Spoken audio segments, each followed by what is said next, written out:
A agência Lume, comprometida em trazer informações de qualidade para a região de Jacarepaguá, realizou uma série de entrevistas com os candidatos à Prefeitura do Rio, focando nos planos de governo para as regiões de Rio das Pedras, Anil e Freguesia. Regras da sabatina. As entrevistas têm duração total de 25 minutos. Desses, 23 são dedicados a perguntas e respostas, onde nossos jornalistas farão perguntas direcionadas ao candidato, priorizando temas relevantes para a nossa região. Nos 2 minutos finais, o candidato terá a oportunidade de fazer uma fala final diretamente aos eleitores. As entrevistas do Lume nas eleições 2024 foram gravadas antecipadamente e serão exibidas de acordo com a ordem de sorteio. Todos os candidatos que concorrem à Prefeitura do Rio foram convidados a participar das sabatinas. Aos candidatos que não tiveram disponibilidade de agenda, foi oferecida também a possibilidade de responder as perguntas por escrito. As respostas serão divulgadas no site da agência Lume após o período de exibição das sabatinas gravadas. Conheça agora um pouco da trajetória do candidato do Partido Socialista dos Trabalhadores Unificado, o PSTU, Ciro Garcia, que é o entrevistado desta noite. Ciro Garcia tem 69 anos e nasceu em Manhumirim, município localizado a 303 quilômetros de Belo Horizonte, em Minas Gerais. O candidato à prefeitura da cidade do Rio pelo PSTU é ex-bancário, graduado em Direito pela UFRJ e tem mestrado e doutorado em História pela UF. Ciro foi um dos fundadores do PSTU, além de ter sido presidente do Sindicato dos Bancários do Rio de Janeiro.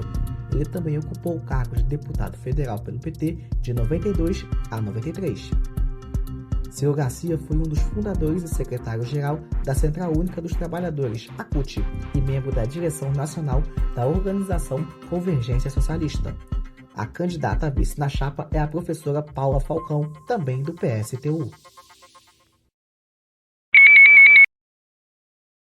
Me encontro aqui com o candidato Ciro Garcia, do PSTU. Olá, candidato, tudo bom? Tudo bem.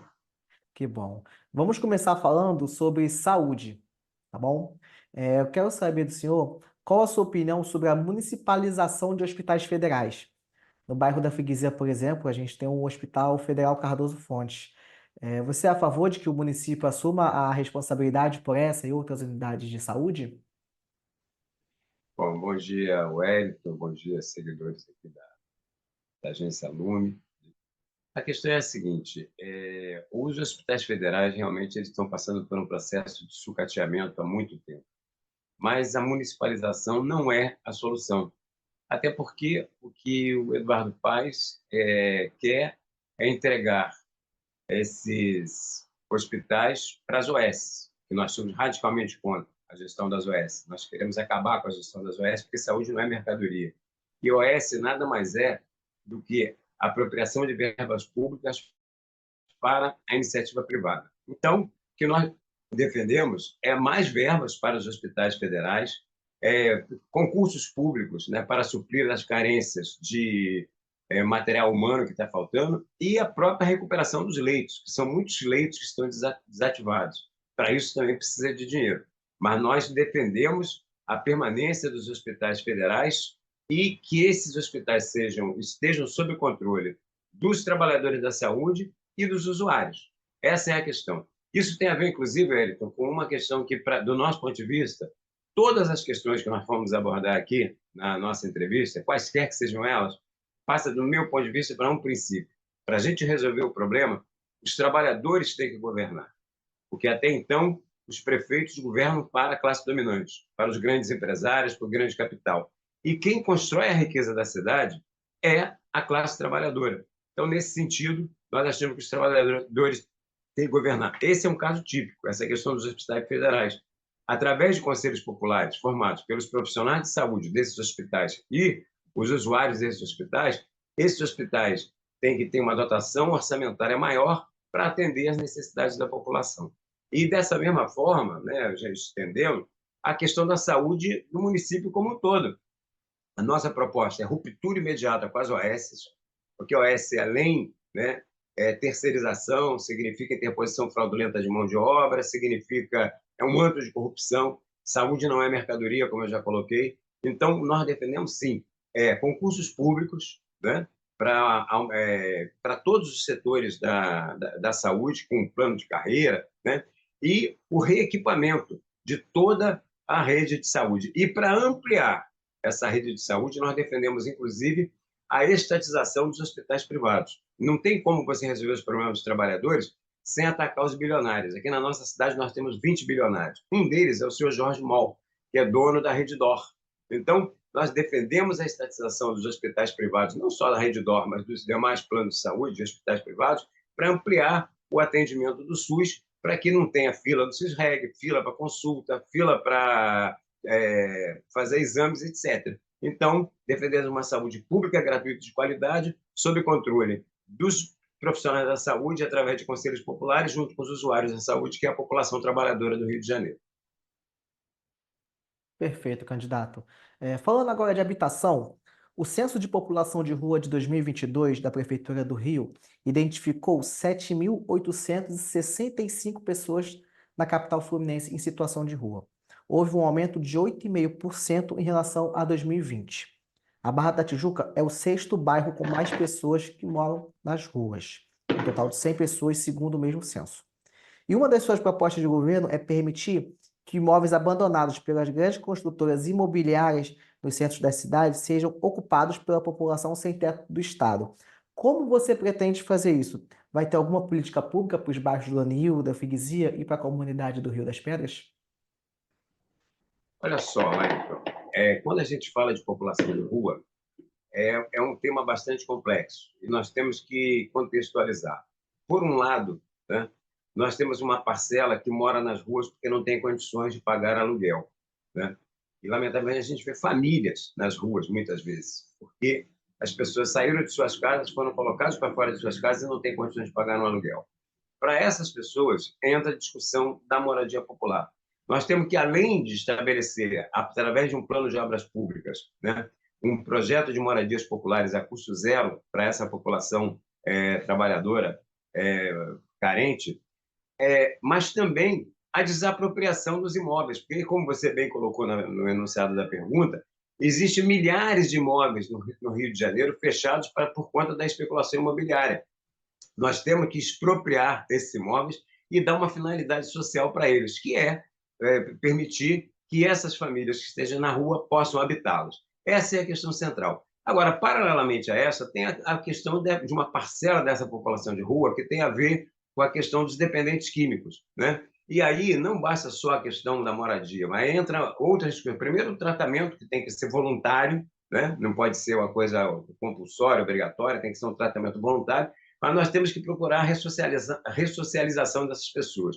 Muitas delas são pessoas que têm uma história de vida, que já tiveram emprego, que têm famílias, inclusive, e que, por uma série de questões, acabaram sendo dominadas pelas drogas. Nós temos que fazer um processo de tratamento de saúde dessas pessoas, desintoxicação, um processo voluntário, tem que ter centros de acolhimento, tem que ter os consultórios de rua com equipes multidisciplinares, né, os CNARs, mas também temos que oferecer oportunidade de emprego para essas pessoas, visando a sua ressocialização. Então, isso aí a gente abarca todos os bairros da cidade, né?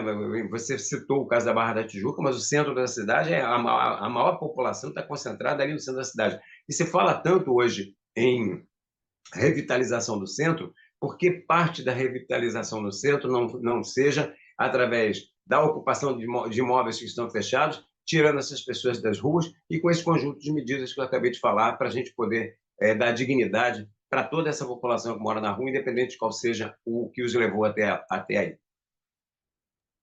Ok, candidato. Mudando um pouco de tema e falando agora de educação, toda a região da Baixada de Jacarepaguá em si possui um déficit de creches públicas e muitas escolas estão em situação precária. De acordo com a prefeitura, a cidade possui a demanda de criação de 13.000 vagas em creches. Como você pretende corrigir o déficit de professores, de creches e demais problemas da educação municipal? Há algum projeto específico para a Baixada de Jacarepaguá? Olha só, Wellington, primeiro que quando a gente fala de educação e também de saúde, a gente fala de setores que têm verbas destinadas, né, que vêm da União, que vêm repasses da União, repasses do Estado, né? e que, inclusive, tem um teto previsto na própria Constituição, né? Um teto mínimo de investimento previsto na Constituição. Qual é a grande questão, em se tratando de educação, que é o tema que você está me perguntando? A prefeitura sempre faz o mínimo, sempre vai o teto, e mesmo assim, se utilizando de subterfúgios. Por exemplo, não é a receita total, o teto sobre a receita total, é sobre uma parcela da receita apenas. E sem falar que, como uma parte dessas receitas são verbas carimbadas, que vêm da União, que vêm do Estado, né? Essas verbas estão submetidas a uma questão perversa no nosso país, que é a Lei de Responsabilidade Fiscal, que é uma lei que está voltada para a garantia do pagamento de juros para os banqueiros, para o sistema financeiro, para os grandes fornecedores de serviço do Estado, e que impede, né, que contingencia verbas para as questões sociais. É o papel, por exemplo, que cumpre o arcabouço fiscal, né, que foi elaborado pelo Haddad e o Lula, né, e que nada mais é do que um novo teto de gastos. Então, você tem as verbas para a educação sempre contingenciadas. E a cada ano que passa, o investimento é menor, você vai abaixando. Aí gera esses problemas. Gera o problema da falta de creche, gera o problema das escolas sem equipamentos. Então, o que nós temos que fazer? Nós temos que, primeiro, romper com essa lógica, né,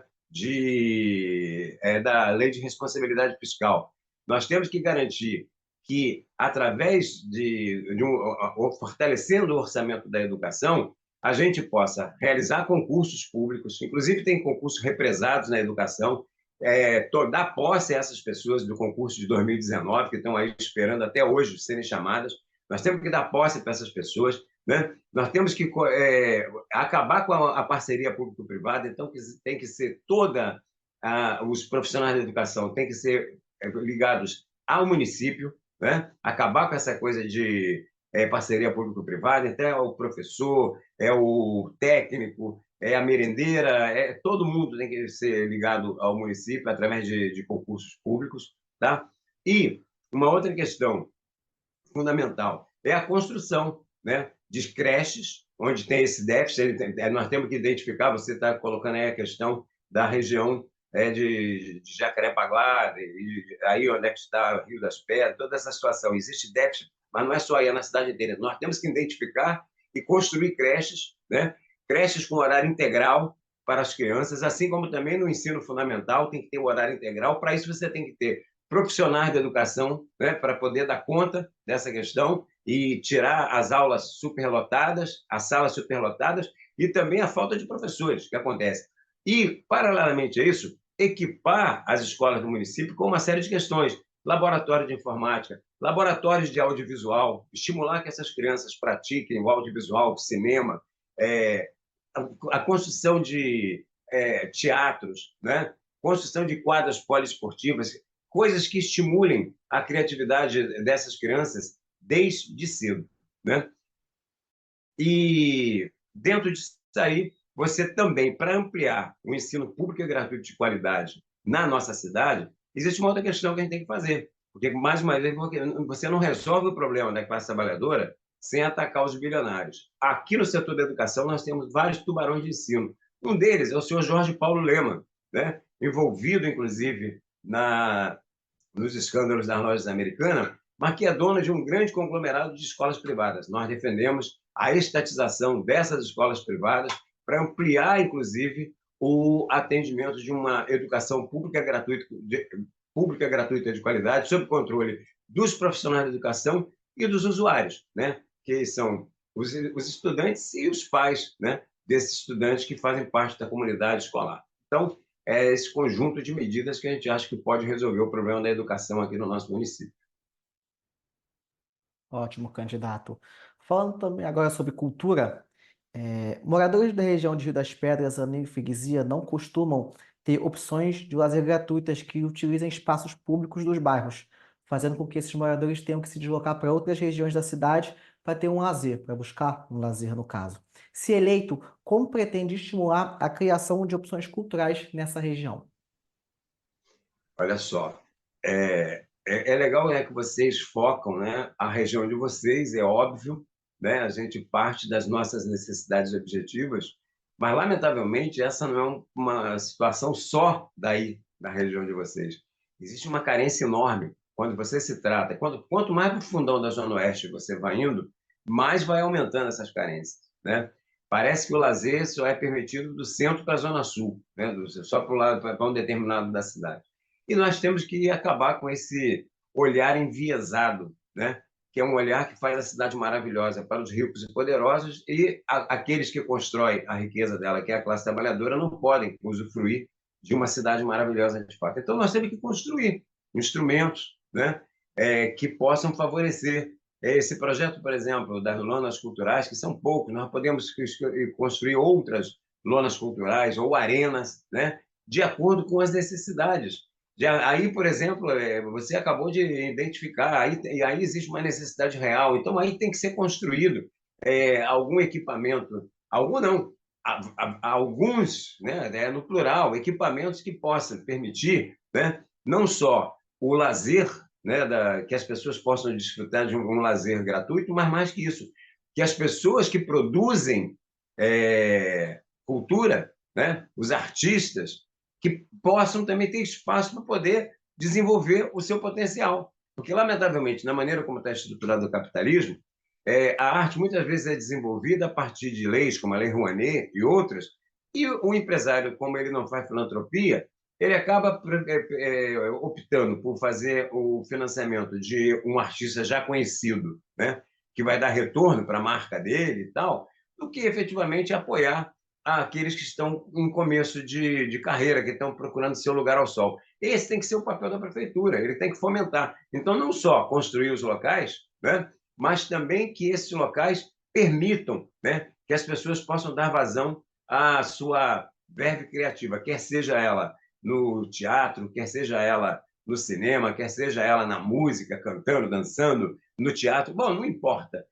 A prefeitura tem que incentivar e esse é o nosso compromisso. Perfeito, candidato. Agora, falando um pouquinho de mobilidade urbana, as ciclovias são importantíssimas, fazem parte tanto do debate por mobilidade urbana quanto do debate pela preservação ao meio ambiente. Nas regiões de Rio das Pedras, Anil e Freguesia, muitos moradores se deslocam por meio de bicicletas. Por exemplo, para longas distâncias, como por exemplo do Rio das Pedras para a Barra da Tijuca, muitas pessoas fazem uso desse meio de transporte. Infelizmente, essa população precisa lidar com os riscos trazidos pela falta de conservação das ciclovias que já existem e pela falta de algumas delas. Se eleito, o senhor pretende levar o plano cicloviário para áreas que vão além da Zona Sul e da Beira-Mar? Bom, quando a gente fala em mobilidade urbana, aqui no Rio de Janeiro, nós estamos falando de uma cidade caótica nesse quesito. O Rio de Janeiro, em si, considerando as grandes cidades do Brasil e do mundo, é um dos piores, né, transportes públicos do mundo. Ele é todo privatizado, as tarifas são caríssimas e o serviço prestado é de péssima qualidade. Então, nós temos que tomar algumas medidas, né, para poder melhorar a questão do transporte público, a começar pela municipalização de todo o transporte rodoviário, ou seja, os ônibus têm que ser municipalizados e implementar a tarifa zero, né? Nós temos que transformar os BRTs em VLTs, né? E existe estudo do BNDES sobre isso, porque é um meio de transporte que carrega mais pessoas e é mais econômico e mais limpo, respeita muito mais o meio ambiente do que o transporte rodoviário, que é um agente de poluição, né? Todos nós sabemos disso, e também mudar o modal de rodoviário para ferroviário. Não tem como você resolver problema de trânsito, de mobilidade urbana numa cidade do tamanho do Rio de Janeiro sem construção de metrôs, sem construção de transporte sobre trilho. E isso a gente tem que fazer em parceria com o Estado e com a União, criar estudos nesse sentido. Agora, e lutar desde a prefeitura para reestatização da supervia, reestatização do metrô, reestatização das marcas e colocar todas essas empresas sob o controle dos trabalhadores e dos usuários através de conselhos populares. Agora, é claro que essa questão das ciclovias é de fundamental importância, porque a bicicleta, né, ela também é um meio que conserva a questão do meio ambiente, né? Ela permite mobilidade, mas enfrenta isso. Primeiro, um trânsito caótico, com muitos carros, uma deseducação urbana muito grande, as pessoas não respeitam sinais, não respeitam sinalizações, é um caso muito complicado. é todo um processo, mas que é óbvio que se você tem ciclovias seguras, né, bem sinalizadas e bem construídas, bem conservadas, você permite, né, que as pessoas possam fazer utilização de um meio de transporte que, além de tudo, ele é saudável. Ele não só protege o meio ambiente, mas também ele dá um retorno de saúde para a própria praticante. Agora, ele tem que ter segurança para isso. E, lamentavelmente, na nossa cidade não tem. Mas, então, a gente tem um compromisso com isso, né? E esse conjunto de medidas que eu acabei de colocar aí para você. Perfeito, candidato. Agora vamos entrar num tema que é o combate à corrupção. Em seu plano de governo, você fala sobre a necessidade de reduzir privilégios de políticos e elenca algumas medidas que pretende implementar, como o fim do plano de saúde privado para esses políticos. O senhor poderia falar um pouco sobre essas medidas? E aproveitando, já lhe faço uma outra pergunta. Você acredita que essa medida seria aceita pelos seus colegas? Não, então, na verdade, Wellington, o político ele é um servidor público, né? Ele é um empregado da população que paga impostos. Então, não tem por que ele ter privilégios em relação a essa população que o sustenta. Então, nós defendemos, por exemplo, que os políticos eles deviam não só não ter plano de saúde privado, como ter obrigatoriedade de colocar seus filhos na escola pública e ser atendido no SUS. Porque, com certeza, eles teriam mais preocupação com a escola pública e com a saúde pública, se eles dependessem. Mas como eles têm dinheiro para poder ter plano de saúde privado, botar os filhos deles nas escolas mais caras, eles não estão nem aí para a população. Até porque a esmagadora maioria dos políticos são financiados, né, por setores do empresariado. Então, você tem, por exemplo, dentro de uma Câmara Municipal do Rio de Janeiro, aqueles que defendem o ensino privado, a saúde privada, que defendem a FETransport, os empresariados do transporte, é isso que permite absurdos como, por exemplo, você ter acabar com os trocadores, né, os cobradores de ônibus, e o motorista ser obrigado a dirigir e fazer a cobrança, colocando em risco a vida dele e a vida dos usuários, e tem uma plaquinha lá, fale com o motorista somente o indispensável. Quer dizer, você não pode falar com o motorista, mas ele é obrigado a ter que fazer troco, desempregando um montão de cobradores que existiam antigamente, e uma lei dessa só passa porque a esmagadora maioria daqueles vereadores está na folha de pagamento da FETransport, por isso esse tipo de pagamento passa, né? Então, nós temos que atacar os privilégios. Nós achamos, inclusive, que o salário de um parlamentar tinha que ser o salário regulando porque é o salário de um professor, por exemplo, da rede municipal. Esse tem que ser o salário do professor. Ah, isso de um político. O professor ganha isso, o político vai ganhar isso. E não esses absurdos que existem. Então, nós devemos agora, você me perguntar, eles vão. Eu não sei meus colegas porque eu não estou lá, né? E é muito importante, você, quando você fala dos seus colegas, nós não estamos, o PSTU, nós não estamos exercendo nenhum mandato, né? Nem na Câmara, nem no Congresso Nacional, nem na Assembleia Legislativa, nem aqui na Câmara Municipal, em nenhuma outra Câmara Municipal. Infelizmente, nosso partido é um partido ideológico e que foi fruto, né, dessas últimas reformas, que, na verdade, foram contra-reformas eleitorais, foi praticamente quase que colocado numa semi-clandestinidade, né? Nós não temos o horário eleitoral gratuito, a gente não participa, a gente não tem aquelas inserções de TV ao longo do ano, a gente não é convidado para os debates, ainda que eu esteja em quarto lugar nas pesquisas, né? A última pesquisa Quest, eu estou aí com 3%, empatado na margem de erro com o Tarcísio e com o próprio Ramagem, o que me permite dizer que sem estar faltando com a verdade, que na margem de erro eu posso ir até para o segundo turno. Agora, não tem democracia no processo eleitoral para que a gente possa, por exemplo, como estamos fazendo aqui com vocês na Agência Lume, ter a oportunidade de dialogar com a população e apresentar nossas propostas. Nós estamos alijados disso, né? Isso é uma dificuldade a mais para a gente. Mas nós somos contra os privilégios dos políticos e entendemos, né, que o político é um servidor público que deveria estar submetido à mesma realidade que os servidores públicos e da classe trabalhadora que os sustentam. Seus salários são pagos pelos impostos dos trabalhadores. Então, é nesse sentido que a gente defende. Não só isso, a gente defende, por exemplo, a, a revogação de mandato. Ora, os políticos se elegem prometendo mundos e fundos. Não cumpriu, a população que bota eles lá tem que ter o direito de tirá-los, entendeu? Então, nós defendemos revogação de mandato, diminuição do número de assessores, redução do salário, nenhum privilégio, nem plano de saúde privado e que os filhos estejam na escola pública e assim por diante. Essa é a nossa visão de política. E por isso que eu digo que eu não sou um político, eu sou um trabalhador que participa da política. Perfeito, candidato. A gente está chegando ao final dos nossos últimos 2 minutos de conversa, e nesses 2 minutos eu quero que o senhor fale para a população da região da Baixada de Jacarepaguá por que Ciro Garcia merece ser eleito o próximo prefeito da cidade do Rio de Janeiro. Bom, primeiramente, a nossa candidatura ela tem um objetivo, se contrapor a essa política de conciliação de classes que existe hoje no nosso país, a começar do governo federal, onde o Lula vai do PT até a setores que até ontem eram da extrema-direita, essa extrema-direita racista, como LGBTfóbica, machista, xenófoba, e que, para implementar a política de o arcabouço fiscal e um novo teto de gastos, né? É isso que é o objetivo. Aqui o Eduardo Paes faz exatamente a mesma coisa, uma aliança que vai do PT até o Ottoni de Paula, que é um bolsonarista de carteirinha, representante dessa extrema-direita, junto com o Ramagem, nesse processo eleitoral, né? Então, o PSOL diz que é diferente disso, mas está dentro dessa unidade nacional junto com o Lula, do governo federal. Portanto, também subordinada a essa lógica de governar dentro dos trâmites do capitalismo. Nós somos uma candidatura que apresenta uma alternativa socialista e revolucionária a isso. Nós não queremos gerir o capitalismo com responsabilidade. O capitalismo é ingerível.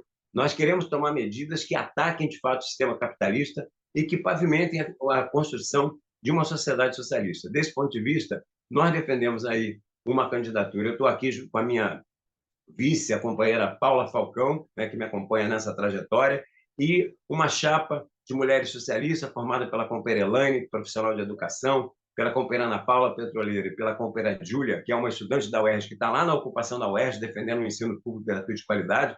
Com esse conjunto de candidaturas, nós pretendemos oferecer para a classe trabalhadora do Rio de Janeiro, os setores explorados e oprimidos, uma alternativa que faça com que o Rio de Janeiro seja uma cidade maravilhosa, não só para os ricos e poderosos, mas também para os trabalhadores que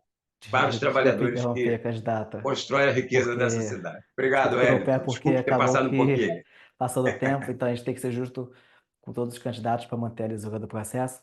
Agradeço pela disponibilidade, por conversar conosco aqui da Agência Lume, e boa sorte ao senhor no dia 6 de outubro. Eu que te agradeço, e foi muito importante esse espaço. Muito obrigado.